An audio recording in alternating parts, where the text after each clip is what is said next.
Bismillahirrahmanirrahim. Assalamualaikum warahmatullahi wabarakatuh. Alhamdulillahilladzi ahyana ba'dama amatana wa ilaihin nusyur. Allahumma salli ala sayyidina wa maulana Muhammad wa ala alihi wa sahbihi wa man tabi'ahu ila yaumiddin. Rabbi shrah li sadri wa yassir li amri wa hlul 'uqdatam min lisani yafqahu qawli. Yang sama-sama kita hormati Ketua Majelis Ulama Indonesia, bapak-bapak, ibu-ibu, hadirin hadirat, muslimin muslimat, jamaah fardu subuh, insyaallah semuanya dimuliakan Allah Subhanahu wa taala.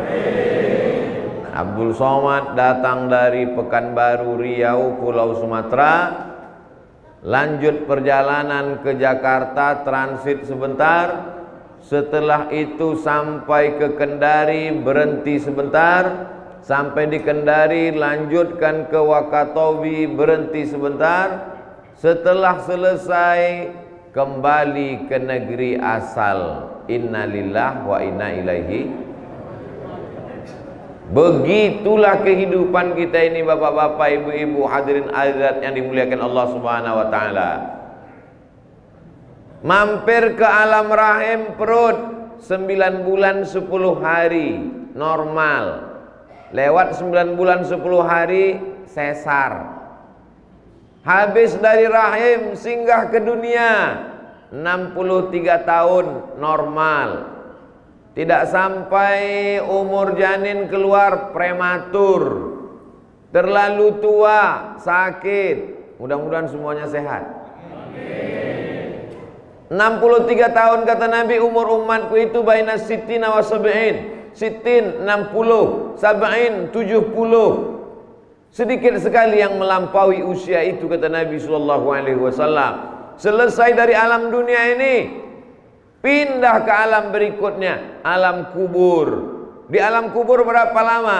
Yang meninggal tahun 1000 berarti sudah di alam kubur selama 1021 tahun. Karena tahun ini sudah 2021. Habis dari alam kubur ini alam mana? Ditiupkan sangkakala. Semua yang ada di alam kubur bangkit menghadap Allah Subhanahu wa taala, tegak di padang mahsyar, menunggu pengadilan mahkamah paling adil di hadapan Allah Subhanahu wa taala. Setelah melewati berbagai macam urusan, titian siratal mustaqim, pembagian buku catatan amal, timbang amal kebaikan keburukan, lalu kemudian masyarakat orang-orang Wakatobi masuk ke dalam surga Jannatul Firdaus.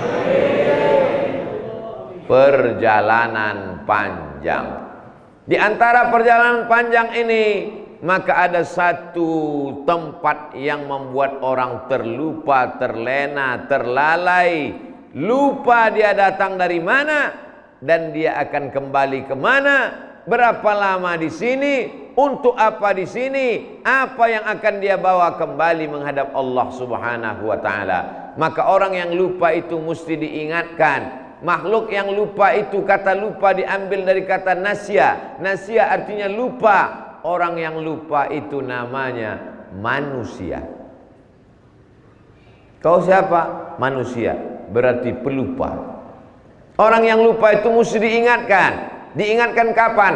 Khatib naik ke atas mimbar Jumat mengingatkan jamaah. Usikum wa nafsi bitaqwallah. Takutlah kepada Allah Subhanahu wa taala. Anaknya bertanya kepada bapak, "Pak, iya, perasaan khotib itu Jumat yang lalu isinya itu juga." Karena kita ini lupa, nak.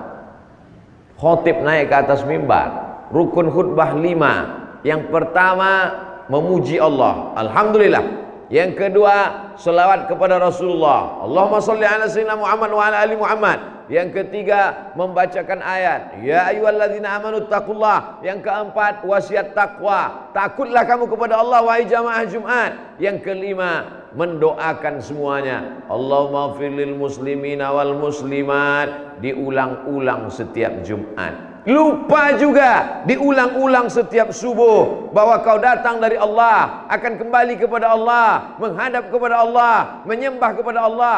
Inna salati wa nusuki wa mahyaya wa mamati lillah. Ustaz Abdul Somad diminta menjadi imam, maka Ustaz Somad mengingatkan lagi, sawus sufuf, luruskan shaf.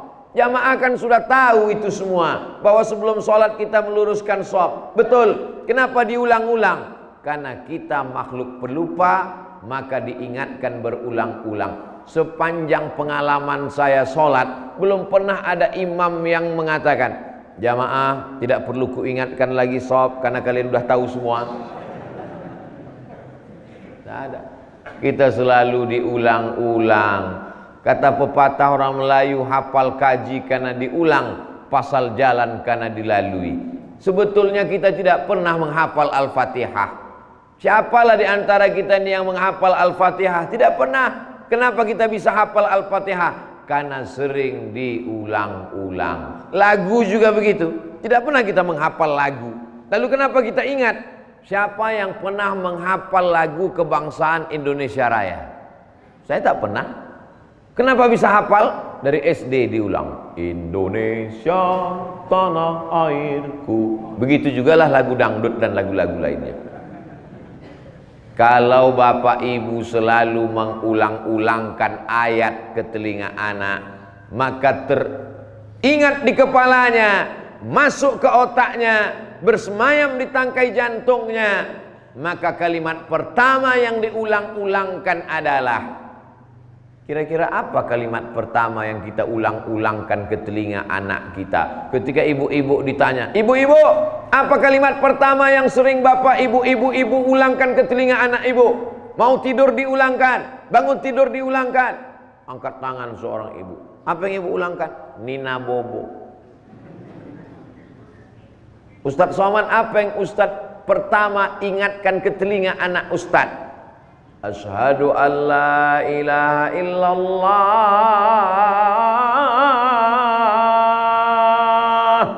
Belum terbit lagi matahari,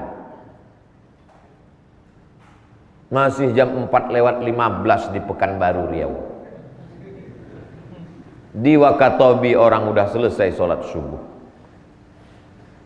Jadi kalau begitu, andai masuk surga itu menurut waktu sholat, orang mana yang duluan masuk surga? Orang Wakatobi. Mudah-mudahan saya dianggap sebagai orang Wakatobi.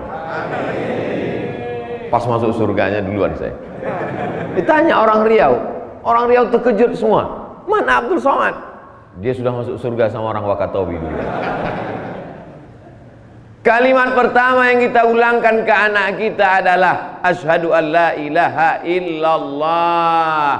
Sebelum matahari terbit, matahari belum muncul, belum nampak cahayanya, belum nampak rona kuning kemerahan, maka sudah berapa kali kita dengar asyhadu an la ilaha illallah. Azan subuh, asyhadu an la ilaha illallah.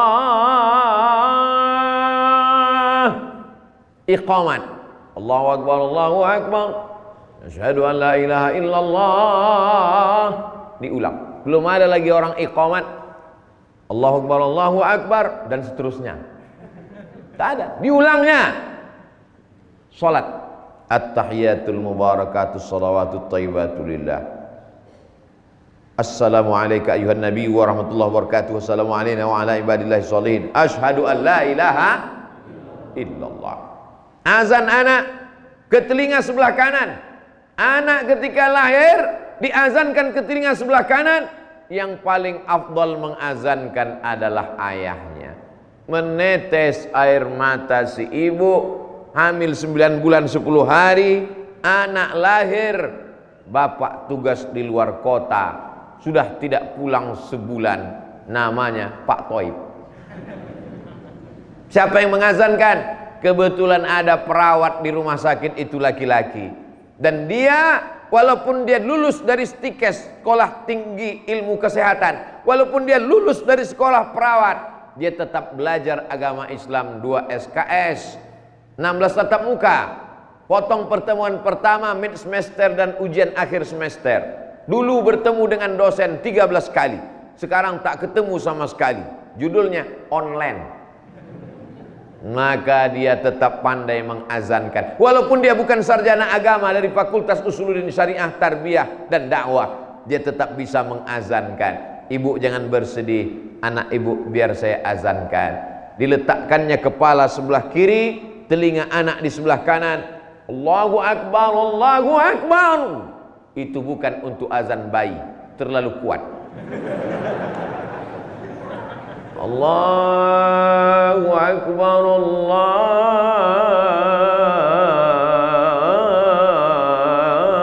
Akbar.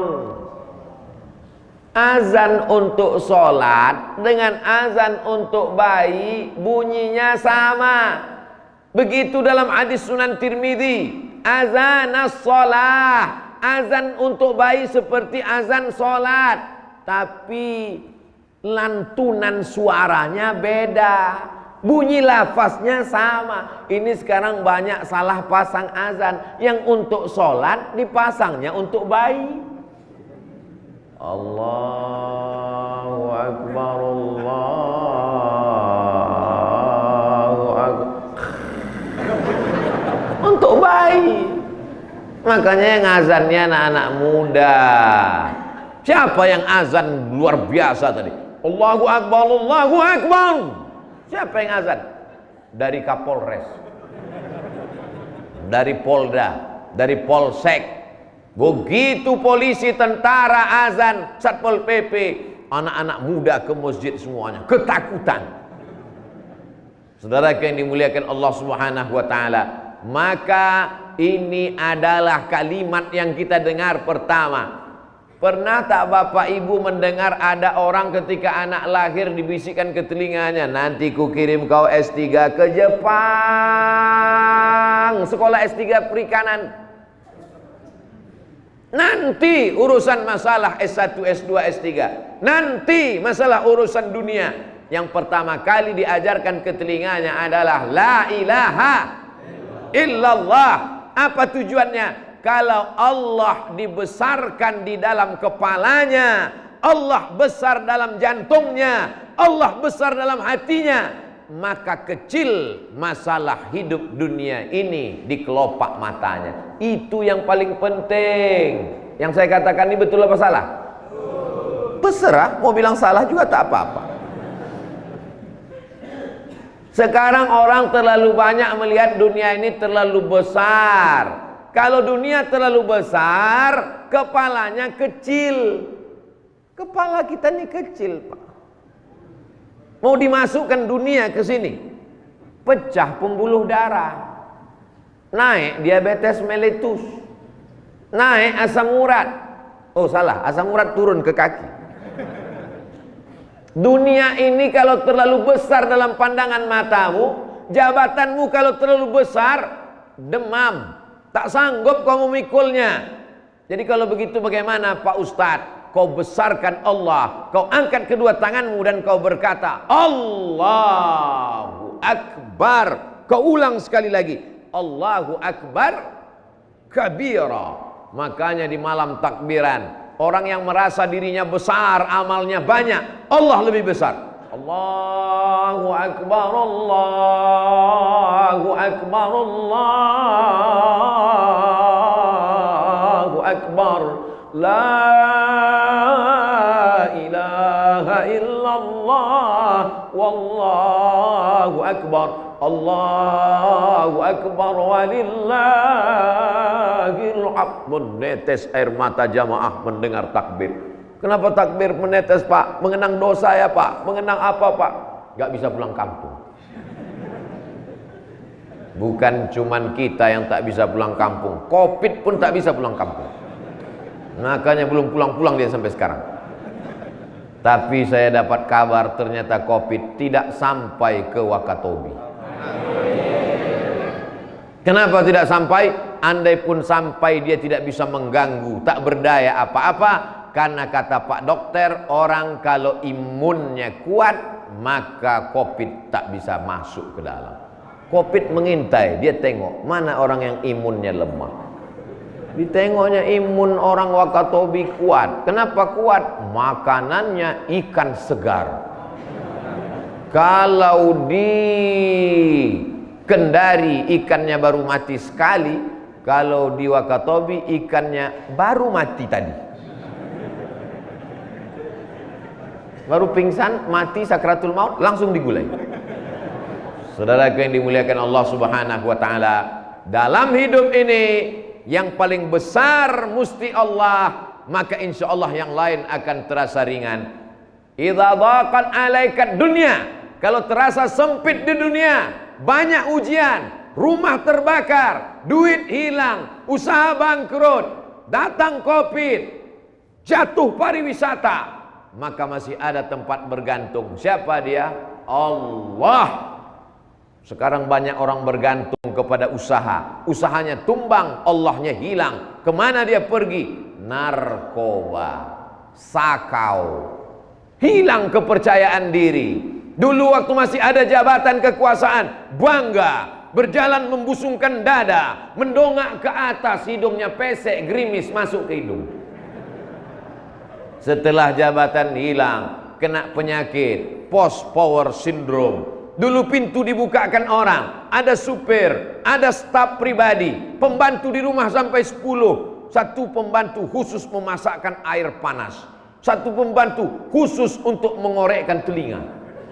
Saking kan banyak duitnya. Sekarang nyetir sendiri, tak dimuliakan orang, down, stroke, stres, depresi. Tidak langsung mati Pak, setengah mati. Azab sebelum azab neraka, azab sebelum azab kubur. Tapi orang beriman dia biasa-biasa saja. Kalau dia tinggi di atas, dia tidak sombong. Ini adalah ujian dari Allah Subhanahu wa taala. Kalau dia berdiri di bawah, dia tidak bersedih. Ini juga ujian dari Allah Subhanahu wa taala. Seperti orang Wakatobi, yang di atas tidak sombong, yang di bawah pun tidak berduka cita. Cobalah lihat, mereka di bawah, di luar, berdiri, tapi tetap tersenyum. Kalau yang di atas ini tersenyum, maklum, tempatnya tinggi, Jannatul Firdaus. Tapi yang di luar tidak dapat tempat duduk, berdiri, bisa tersenyum. Kenapa? Karena dia menganggap mau di atas, mau di bawah, sama-sama ujian dari Allah Subhanahu wa taala. Apa kata mereka yang di luar? Kalian boleh di atas, tapi aku lebih cepat pulang duluan. Saudara yang dimuliakan Allah Subhanahu wa taala, in tamsaskum hasanatun tasuhum.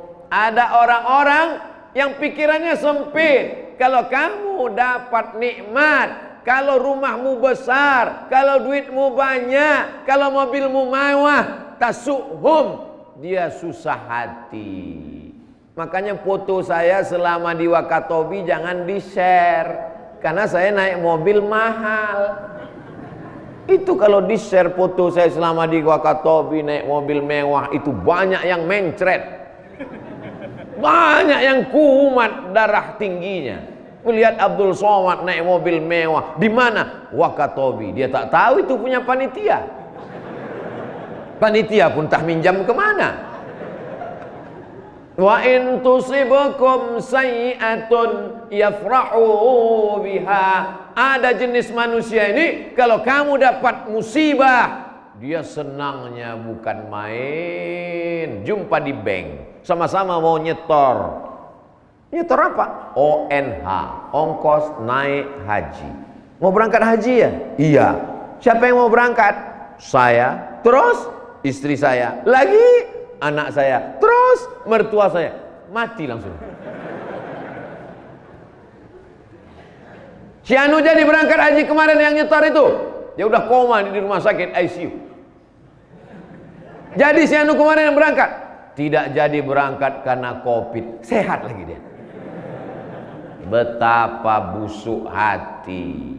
Saudara yang dimuliakan Allah Subhanahu wa taala, tapi orang Wakatobi ikut senang melihat kesenangan Abdul Somad.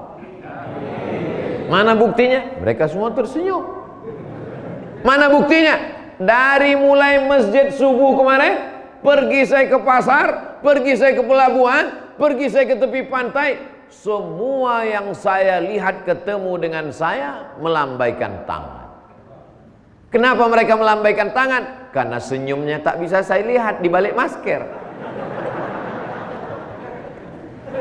Ustadz Abdul Somad, Ustadz Abdul Somad. Mereka bawa anak-anak mereka, doakan kepala anak saya ini supaya dia jadi penghafal Quran Pak Ustadz.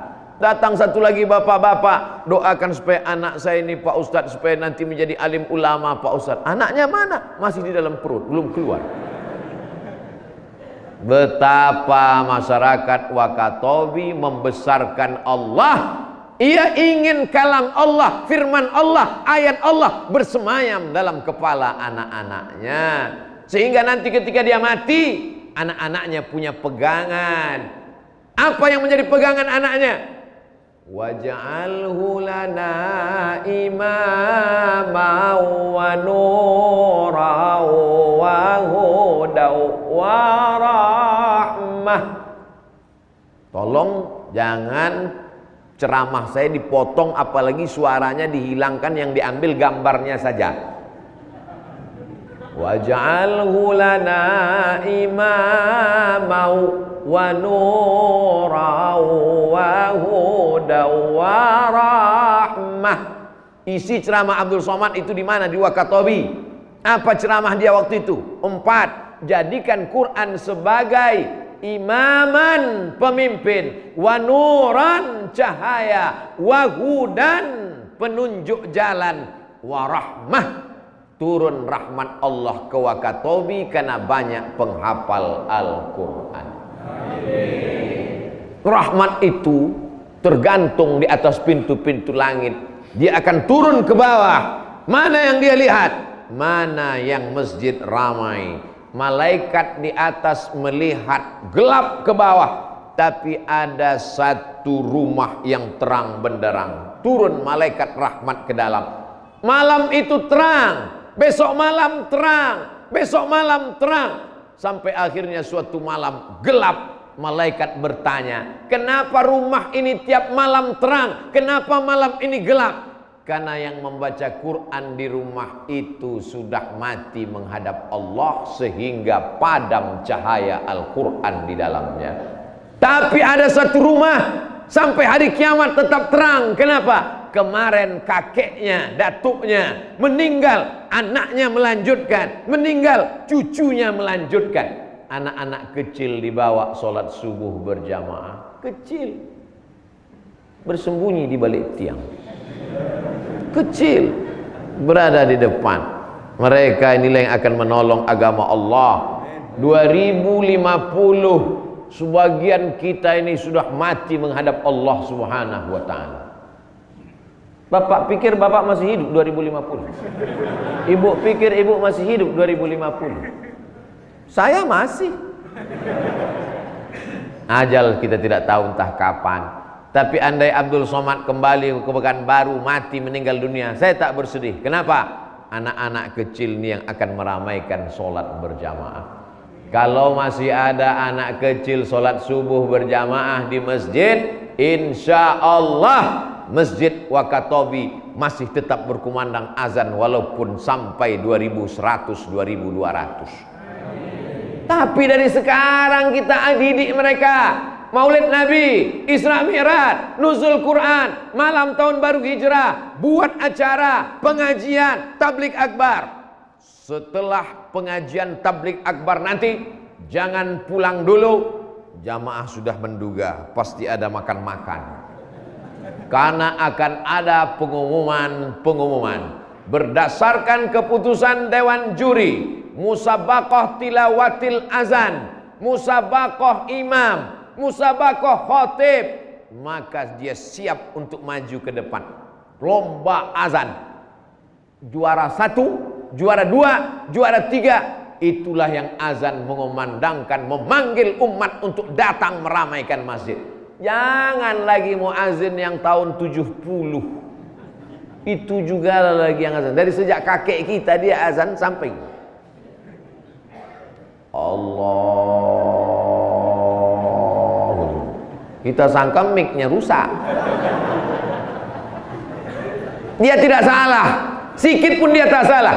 Tapi kita tidak mengganti, tidak melakukan regenerasi.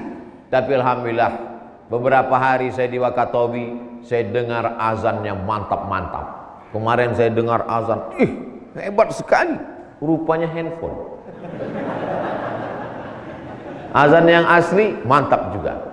Bapak Ibu yang dimuliakan Allah Subhanahu wa taala, yang pertama yang paling penting ditanamkan ke dalam anak-anak kita adalah akidah bahwa tidak akan dapat nikmat kecuali karena Allah. Kalau dia kena musibah, iyamsaskallahu bidurrin, kalau kau kena musibah, fala kashifalahu illahu, tidak ada yang bisa menghilangkan musibah dari dirimu kecuali Allah. Dia tidak akan pergi ke dukun, dia tidak akan minta ke pokok kayu, dia tidak akan menyembah hutan belantara, dia hanya meminta kepada Allah. 17 kali kita ajarkan dia mengatakan iyyaka na'budu wa iyyaka nasta'in.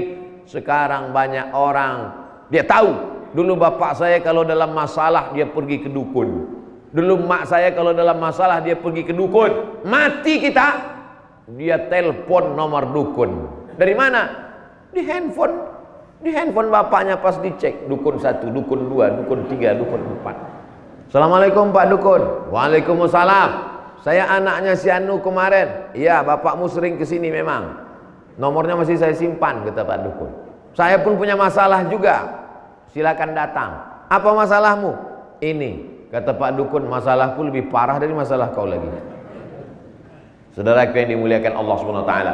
Man atakahinan, siapa yang datang ke dukun, fasaddaqahu bima yaqul, percaya pada ucapan dukun, ikut pada instruksi dukun, falam tuqbal lahu salatun arba'ina lailah, tak diterima salatnya 40 hari 40 malam. Saya yakin dan percaya kalau video ini diupload, banyak dukun-dukun yang marah dan menyantet saya. Dicarinya video saya, diambilnya foto saya, dimintanya jin segala jin, hantu segala hantu, bunuh Abdul Somad. Tapi dukun-dukun itu doanya tidak mempan. Kenapa? Karena jamaah Wakatobi doanya lebih kuat membela Abdul Somad. Berlaga antara doa orang Wakatobi dengan permintaan jin ifrit, jin hantu, jin setan, nyi blorong, sundel bolong. Kira-kira doa siapa yang dikabulkan Allah? Doa jin kafir atau doa orang Wakatobi? Doa orang Wakatobi dikabulkan Allah Subhanahu wa taala. Jadi Abdul Somad hari ini sampai detik ini tidak mempan disantet, bukan karena amal Abdul Somad, bukan karena zikir Abdul Somad, tapi karena doa orang-orang soleh yang ada di hadapan saya ini. Itulah keyakinan yang ada dalam diri saya. Saya langkahkan kaki dari Pekanbaru Riau, bismillahi tawakkaltu ala Allah, dengan nama Allah aku bertawakal kepada Allah. Yang kujumpai di Wakatobi hamba Allah, yang kuinjak adalah bumi Allah, lautannya pun milik Allah. Maka saya pun berangkat, la haula wala quwata illa billah. Sampai di Wakatobi, rupanya saya bukan cuma diajak berceramah ke masjid, bukan cuma jumpa bupati, wakil bupati, kapolres dan anggota DPRD, ketua DPRD. Saya diajak berjumpa dengan penghuni laut. Dibawa saya ke tengah laut. Ustaz Somad, kami akan menunjukkan bagaimana indahnya alam Wakatobi. Loh, saya kan sudah melihat bagaimana cantiknya hijau pohon kelapa, bagaimana di atas batu karang bisa tumbuh pohon beringin. Apalagi yang mau dilihat? Ustadz baru melihat keindahan Wakatobi di atas tanah, yang di dalam laut Ustadz belum melihat. Ustadz mau kami tunjukkan? Mau bilang takut malu? Mau? Maka dikasihlah instruksi. Nanti Ustadz kalau masuk ke dalam, bernafasnya jangan pakai hidung, tapi pakai mulut. Tarik pelan, hembuskan pelan.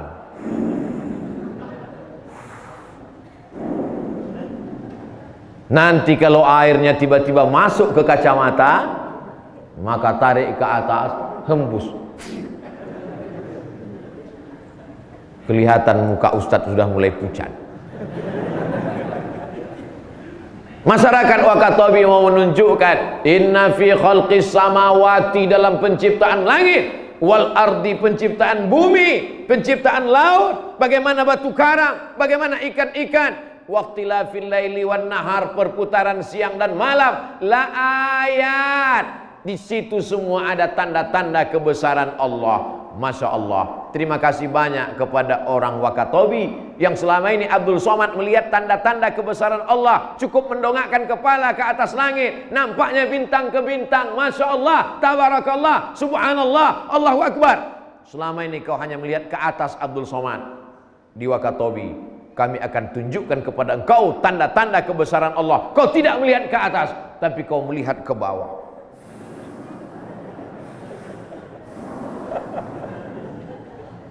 Ustadz, nanti kalau pemandangannya menakjubkan, Ustadz jangan bilang gini.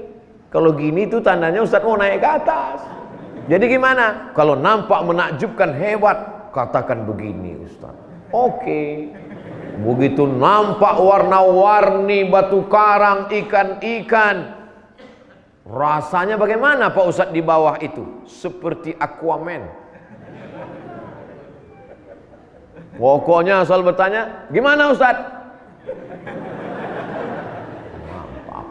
Saudara yang dimuliakan Allah Subhanahu wa Ta'ala, ketika kita berada di dalam air, di dasar lautan, disitulah baru kita sadar bahwa Profesor Dr. Abdul Somad LC MA PhD Datuk Seri Ulama Setian Negara Kaijaga Mangkudilaga tak ada apa-apanya. Mau apa di bawah laut? Mau tablik akbar? Mau apa kau di bawah laut Abdul Somad? Disitulah baru sadar yang paling hebat di bawah laut itu adalah instruktur diving. Kadang kita ini sombong kalau di kantor kita. Kadang kita ini kita merasa luar biasa kalau di kampung kita. Tapi ketika kita masuk ke kampung orang lain, ke pedalaman, turun ke bawah, mana telingamu yang hebat dan gagah perkasa? Selama ini Abdul Somad, kalau kau ceramah, peka telinga kami, karena kami duduk di dekat sound system, di dekat speaker. Sekarang baru kami tunjukkan Abdul Somad, ternyata telingamu pun tak tahan waktu di dasar laut itu, mau pecah gendang telinga. My God. Halakam ru'un lam ya'rif qadrahu. Celaka orang yang tidak tahu siapa jati dirinya. Jadi kalau kita mau siapa diri kita, mau tahu siapa hakikat diri kita, maka kita mesti kenali alam semesta. Naik ke atas, ka'annama yas'adu fis sama. Orang yang naik ke atas, ka'annama yas'adu fis sama, seperti dia naik ke langit, dadanya terasa sempit. Naik pesawat take off ke atas, sempit terasa dada. Abdul Somad berangkat ke Kairo 5 September tahun 1998, naik pesawat Royal Jordan Airlines 10 jam dari Jakarta menuju Amman, dari Amman 2 jam ke Kairo. Hebat. Naik pesawat apa Ustadz kemarin? Royal Jordan Airlines. Kenapa naik pesawat itu? Itulah tiket yang paling murah. Di atas langit sudah, helikopter sudah, pesawat pribadi sudah, masuk ke dalam laut dibawa orang Wakatobi. Apalagi yang belum? Keranda jenazah. Dan semuanya pasti. Kalau ada orang yang mengajakmu naik pesawat, belum tentu jadi. Kenapa? Tak jadi naik pesawat. Kenapa? Pilotnya meninggal. Kalau ada orang yang mengajakmu naik helikopter, belum tentu jadi. Izinnya tidak keluar. Kalau ada orang mengajakmu naik kapal laut, kapal selam, belum tentu jadi. Kenapa? Mesinnya berkarat. Tapi kematian pasti, guys. Maka siapkanlah diri untuk yang pasti-pasti. Kematian itu pasti datang. Siapa saja yang berkeyakinan bahwa hidup itu ada, maka pasangan hidup adalah mati. Saya hidup saya yakin Pak Ustadz. Kalau mati saya tak yakin. Kau mau yakin, kau mau tak yakin, mati tetap datang. Berapa banyak orang tak yakin mati. Michael Jackson sudah menyiapkan satu kotak tabung hampa udara. Dia mau masuk ke dalam untuk kekal abadi. Mati. Fir'aun menyiapkan tempat yang hebat, batu, dia masuk ke dalam. Ainama takunu, dimanapun kau berada, yudrikumul maut, kematian yang akan datang menjemputmu. Walau kuntum fi burujim musyayyadah, walaupun kau berada di tempat yang amat sangat kokoh. Orang Arab kafir musyrik jahiliyah dulu membuat kotak kayu, dia paku kuat-kuat, bersembunyi di dalam. Ketika ditanya, kenapa kau bersembunyi di dalam? Supaya malaikat maut tidak datang. Kematian tetap datang walaupun kau berada di rumah sakit yang megah, hebat, cantik di luar negeri. Security-nya ketat, pintunya tebal, masuk ke dalam pakai password.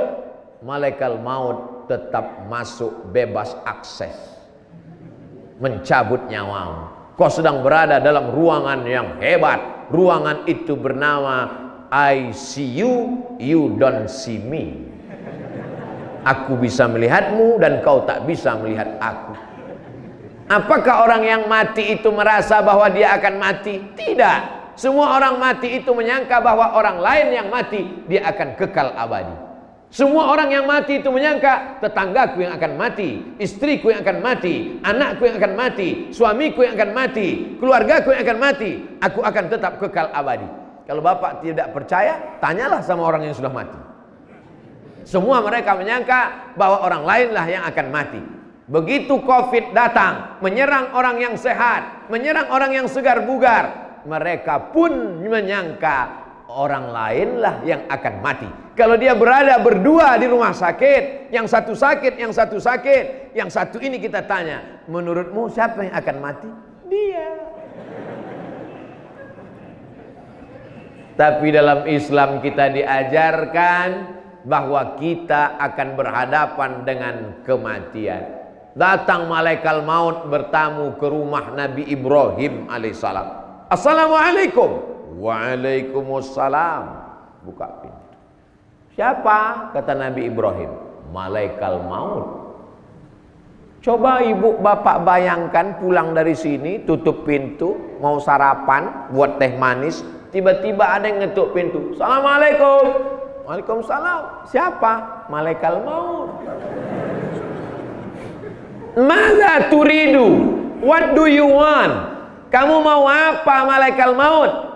Uridu an aqbidha ruhak. Aku mau mencabut nyawamu.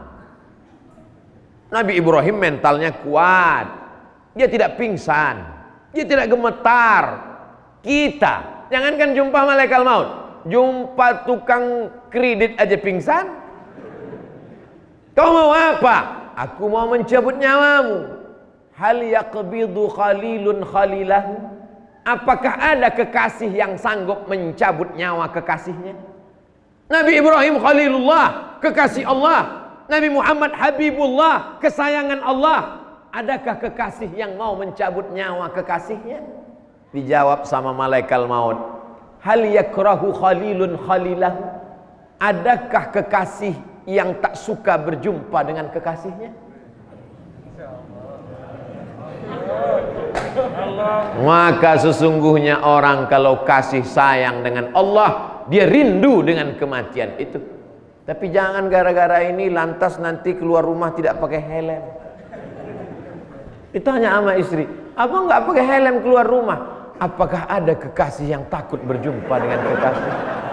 Bukan masalah mati bang, aku takut kau kena tilang. Kita tetap disuruh berusaha, berikhtiar. Masalah mati urusan Allah. Kita hanya disuruh untuk mempersiapkan apa setelah kematian. Ini banyak sekali sekarang orang setelah ngaji, saya siap mati Pak Ustaz, saya siap mati Pak Ustaz. Semua orang siap tak siap tetap mati. Yang jadi masalah setelah mati kau bawa apa? Bapak Fulan sudah siap mati, kenapa? 99 masjid sudah dia bangun. Ada orang di Pulau Sulawesi ini membangun 99 masjid. Si fulan meninggal kenapa? 1000 TPQ sudah dia bangun, Taman Pendidikan Al-Quran. Kau mati bawa apa? Siap mati Pak Ustaz. Mati nekat. Siapkanlah apa yang akan dibawa menjelang kematian. Ibu-ibu yang tidak kaya, ibu-ibu yang bukan pejabat, ibu-ibu yang bukan bisnismen, ibu siap mati. Kenapa? Bekal ibu sudah siap. 9 bulan 10 hari kau kandung, 2 tahun kau susukan. Mereka adalah para penghafal Al-Quran. 1 hari dia ulang hafalannya 2 juz. 1 bulan dia khatam 2 kali. 1 tahun 24 kali. Terang benderang alam kubur ibu. Sejauh mata memandang alam barzah ibu. Saya senang ceramah Pak Ustadz. Cuman gak enaknya pas giliran mati ibu-ibu terus. Oke, kalau gitu kita balik ke bapak-bapak. Bapak-bapak yang suka mengasih belanja lebih kepada ibu. Terang benderang kubur bapak. Setuju Bu? Lihatlah senangnya mereka. Saudaraku yang dimuliakan Allah Subhanahu wa taala. Jadi tujuan Abdul Somad datang jauh-jauh sampai 2 kali transit ke Wakatobi ini untuk apa? Untuk mendapatkan amal jariyah. Abdul Somad tidak kaya, dia tak bisa bangun masjid. Abdul Somad bukan pejabat yang bisa tanda tangan sehingga berdiri Islamic Center. Tapi insya Allah ketika saya berceramah, ada orang kaya mendengar, ada pejabat yang mendengar, ada bisnismen yang mendengar, mereka bangun masjid. Maka paling tidak Abdul Somad dapat kecipratan juga amal jariyahnya insya Allah. Siapa yang membangun masjid itu? Gak tahu entah siapa yang bangun. Tapi saya lihat tanda tangannya Abdul Somad. Masjid apa namanya? Masjid Az-Zaitun Wakatobi. Ada tanda tangan. Padahal yang mendidik, membimbing umat Pak Ketua MUI. Tapi Pak Ketua MUI legowo, lapang dada. Biarlah aku yang mendidik Abdul Somad. Masalah tanda tangan kau sajalah maju. Tanda tangan. Profesor Dr. Abdul Somad LCMA tanda tangan di video kan. Berikut ini penyerahan beras secara simbolis yang akan diserahkan oleh Abdul Somad. Berasnya bukan punya Abdul Somad. Berikut ini santunan untuk anak-anak yatim, penyerahannya oleh Abdul Somad. Duitnya bukan punya Abdul Somad. Berikut ini tanda tangan prasasti masjid, pemencetan tombol untuk membuka layar, dipencet tombol. Buka layar. Semua bertepuk tangan. Peresmian masjid beserta sekolah tahfiz Quran dipencet oleh Abdul Somad. Yang punya bukan Abdul Somad. Secara simbolis. Lama-lama saya termenung berpikir, jangan-jangan nanti pas malaikat berkata, berikut ini Abdul Somad masuk surga secara simbolis.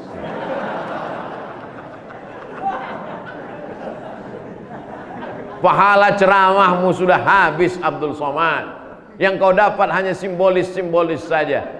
Tapi saya yakin dan percaya, mendengar cerita ini jamaah menjadi kasihan. Nanti malam mereka akan tahajud dan mereka berdoa, ya Allah, masukkan Abdul Somad ke surga. Jangan secara simbolis. Saudaraku yang dimuliakan Allah Subhanahu wa taala, jangan kau sangka orang yang terkenal ceramah di mana-mana lalu amalnya banyak. Belum tentu. Boleh jadi amalnya sudah tak bernilai, tak berharga karena riya, karena sum'ah, karena sombong, merasa hebat. Tapi di sana ada ibu-ibu rumah tangga yang biasa, tak dikenal oleh siapapun. Pak RT pun tak kenal sama dia. Tapi malaikat-malaikat mencatat amalnya. Anak-anaknya dia kasih tahu, jilbabmu mesti panjang nak. Jangan keluar rumah dengan laki-laki yang tak mahram. Selama ibu masih mau merepet, masih mau ngomong, masih mau menasehati tidak berhenti, insya Allah anak-anak Wakatobi akan selamat dunia akhirat. Tapi kalau ibu-ibu sudah diam saja, melihat anak pakai rok pendek umur 18 tahun, dipakainya celana anak umur 8 tahun, diam aja. Pergi dia sama pacarnya, ma aku mau pergi pulang subuh ya. Pergilah. Sesungguhnya dunia sudah kiamat. Apa yang Ustaz lihat selama di Wakatobi? Jilbab mereka panjang. Itu bukan jilbab Pak Ustaz, mukena, terserahlah. Ini mesti kita pertahankan. Negeri ini negeri Islam, negeri ini negeri tauhid, negeri ini negeri la ilaha illallah Muhammadur Rasulullah. Di bawah kesultanan Buton, sultan-sultannya bertauhid, anak cucunya bertauhid, sampai hari ini masih bertauhid, sampai hari kiamat tetap la ilaha illallah Muhammadur Rasulullah. Membangun jembatan mudah, membangun jalan layang sempurna, tapi membangun manusia. Kalau salah tiang ini, salah cor, tinggal panggil tukang, tumbangkan, ganti. Nauzubillah. Kalau salah kubah ini, ganti. Kalau salah lampu ini, ganti. Tapi kalau manusia salah didik, apa bisa kita panggil ganti? Tak bisa. Manusia ini mesti dididik dari awal, dibiasakan datang ke masjid, dibiasakan bersedekah, dibiasakan menutup aurat, dibiasakan menghormati ulama, dibiasakan berzikir, dibiasakan membaca Quran. Allah bisa karena biasa. Kenapa? Begitu mendengar Abdul Somad datang, jamaah berduyun-duyun, subuh kemarin ramai, tadi malam ramai, subuh ini ramai, walaupun dengan tetap prokes protokol kesehatan, jaga jarak, cuci tangan, pakai masker. Ustadz jaga jarak, ya, kami berjarak. Habis waktu. Tapi jam saya belum. Ustadz sampai jam 6. Sekarang sudah sampai jam 6. Itulah yang dapat disampaikan Abdul Somad. Tausiah terakhir. Mudah-mudahan pertemuan ini bukan pertemuan yang pertama. Kita akan jumpa lagi di Wakatobi insyaallah. Abdul Somad berjanji akan datang ke Wakatobi, bukan ceramah tabligh akbar, bukan pengajian maulid Isra Mi'raj nuzul Quran, tapi dalam satu momen wisuda anak-anak tahfiz Quran Wakatobi. Terima kasih atas segala perhatian, mohon maaf atas segala kesilapan dan kekhilafan. Di akhir majelis mari kita berdoa kepada Allah. Ala hazihin niyah al-Fatihah.